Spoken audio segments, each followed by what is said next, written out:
বানানোর ছক কষা হচ্ছে আপনার অজান্তেই। একটা ওয়েবসাইট বা অ্যাপস ভিজিট করার সময় আপনি তাদের টার্মস অ্যান্ড কন্ডিশনে থাকা আই এগ্রি বাটনে ক্লিক করছেন নিজে থেকেই। পরে দেখার প্রয়োজন মনে করছেন না, কিন্তু সেখানে থাকা কুকিজ ব্যবহারের অনুমতি দিয়ে দিচ্ছেন কুকিজের কাজ না জেনেই। তারপর সেসব তথ্য একবার দুইবার শতবার আলাদা আলাদা ক্রেতার কাছে বিক্রি করা হচ্ছে।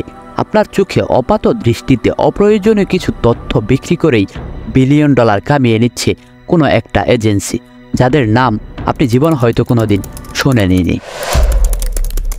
জামাত পালিহাপিতিয়া, যিনি একসময় ফেসবুক ব্যবহারকারীর বৃদ্ধির দায়িত্বে ছিলেন, এখন তিনি বলছেন যে সামাজিক নেটওয়ার্ক গড়ে তুলতে সহায়তা করেছেন সে সম্পর্কে তার প্রচণ্ড অপরাধ বোধ রয়েছে। আর তিনি একমাত্র সোশ্যাল মিডিয়া অ্যাক্টিভিস্ট নন যিনি হুইসেল বাজাচ্ছেন।